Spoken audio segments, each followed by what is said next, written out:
За энэ чинь 16. Есүс баптизм хүртээ олон уснаас тэр даруй гарах үед Тэнгэр заагдж Бурхны сүнс тагтаа лугаа адил бууж түүн дээр ирэхийг тэр харав.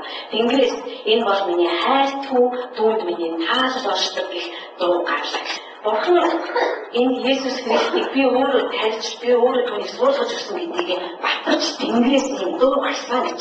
Энэ миний хайртай хүү бас энэ миний таахгүй гэж. Бид нар өнөөдөр бүгдээрээ бид нар Бурханаар хайрлагдсан гэдэгт ерөөсөө эргэлддэггүй. Харин тэр миний амьдралыг, тэр миний үйлдэлийг, тэр миний хэрхэн өөрийнх нь нэрийг авч яваа байдлыг таахгүй байвал би бол энэ дээр аюул тань асуудлын тэмдэг тавьдаг. Өнөөдөр бид нар тийм ээ илүү одоо жинхэнэ анхны аа дээр бичигдсэн тамирчид руугаа орох гэж яг тэр шилжилт рүү бид орох гэж босч байгаа юм. Тэр үед бид нар Бурхан надад хайртай гэдгээс Бурхан намайг таалдаг өгөөд би чамайг таалдаг, би чамайг тарьсан, би чамайг суулгасан гэдгийг батлаасаа гэдэг тэр үе рүү бид нар орох ёстой. Бид нар хайрлагдсан байх нь хангалтгүй. Хайрлагдсан байх нь хангалтгүй харин бид нар түүнд таалагдах ёстой. Түүнийг яаж ирэх хайж байгаагаа, түүнийг яаж магтаж байгаа. Би зөвхөн байгаагаараа тэр хараад таалдаг. Түүний таалдаг ирэн хайх тийм үе ирсэн байна. Энэ биднээсээ хайр гэж гүйж явдаг тэр үеэс арай өөр юм. Энэ том болсон төлөвшсөн хүмүүсийн тухай ярьж байгаа. Тэгэхээр Есүс Христос эцгээр илгээсэн. Тийм ч учраас Есүс өөрийнхөө сургаалууд дээр аюул болоодаа хэлжсэн. Нэг удаа Есүсийн сургаал фарисеучуд үнэхээр таалагдав. Тэгэхээр дараалагч нар нь хэлдэг. Эцэг та фарисеучуудыг ондооч зааш гэж яг Матай номдэрч байж байгаа. Лук, Марк, Иохан бүгдээр нь та фарисеучуудыг ондооч зааш гэж.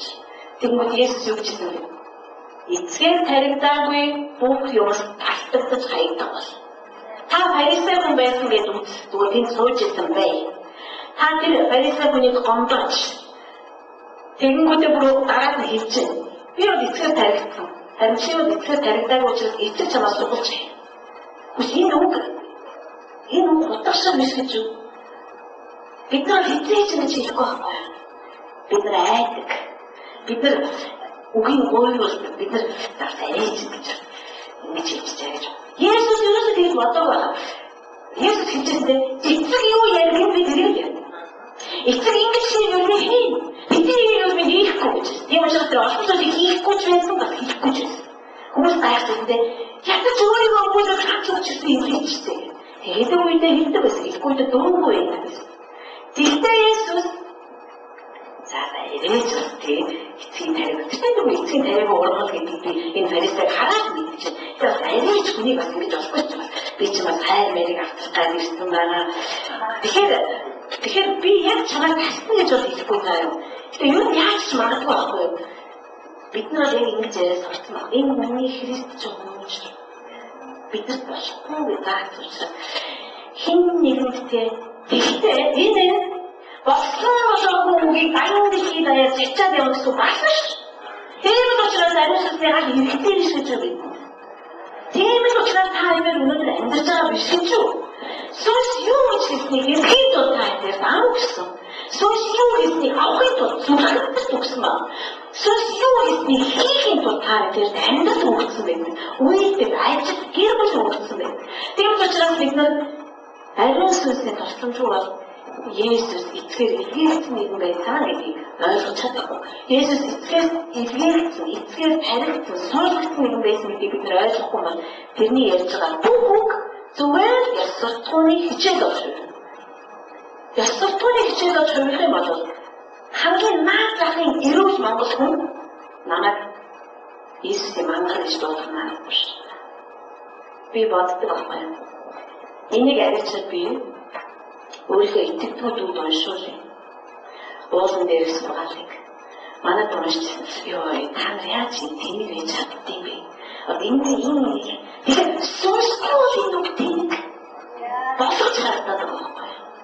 Тэгэхээр бид сүнс байдаг учраас бид нар тэнийг гэж хэлэхэд айдаг. Тэр хүн ч гэсэн сүнсний гадыг авчих бол тэр хүн ч гэсэн энийг ойлгох. Энэ өөр юм тухай яриад байна. Тэгэхээр Есүс Тэнгэрээс ч унаагүй, үнэндээ тэр Тэнгэрээс ирсэн гэдэг. Тэгэхээр унаагүй. Тэр эцэг түүнийг тарьсан, эцэг түүнийг суулгасан. Таатай гэсэн яг. Таатай зүгээр нэг сайхан өдөр ээж жирэмслээд нэг сайхан өдөр мэтгээд бараад байсан биш. Эцэг биднээс санаатаагаар тайрсан энэ гац. Энэ биднээсээ юу ярих вэ, юу хийх вэ те? Ямар хэмжээнд хурц байх вэ? Яах вэ ихийг мань хүртэл шийдэж өгнө гэж боддоо. Хэрэг би зүгээр Христчин те зүгээр хүн амтан гомдооч болсон яйдаа гэдэг юм уу болгоо ингээд явж байгаа юм. Тэр би эцгээр таригдаагүй. Эсвэл би таригдсанаа ойлгохгүй. Тэгэхээр Есүс эцгээр таригдсан. Тэр бол илгээгдсэн юм байсан. Дараа нь Есүс харилцааны сорилтыг даван туулж эцгийн элчин сайд болсон юм. Дөрөвдүгээр бүлэг тэр чигээрээ Есүс Христийн сорилтыг болдог. Бид нар 11 сарын энэ сургаалыг сонсохдоо үнэхээр заримдаа шокнд орж ирсэн юм. Тэр сорилт чинь ийм учиртай байсан юм. Тэр сорилтоор дамжуулаад Есүсийн мөнхийн ууснаараа эцэгтэйгээ холбогддог тэр нандин харилцааг чөтгөр сорьжсэн байх шүү дээ гэж бид ойлгож авсан байна. Тэгэхээр Есүс тэрийг даасан юм. Есүс би бол түүнээс ирсэн эцэг сайн. Түүний эрх ашиг хамгаалдаг, түүний хүч чадлыг харуулдаг, түүний эрх мэдлийг харуулдаг. Тэр нэг мөн тэр бол Есүс Христ. Бид нар түүнийг ингэж харах ёстой болж.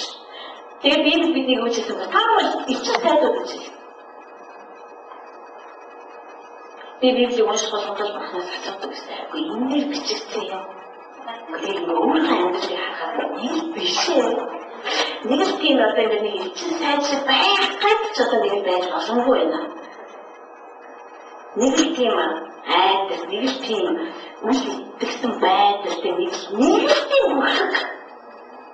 Тэгэхээр Есүс хэлсэн бүш та асуул гэж биш үү?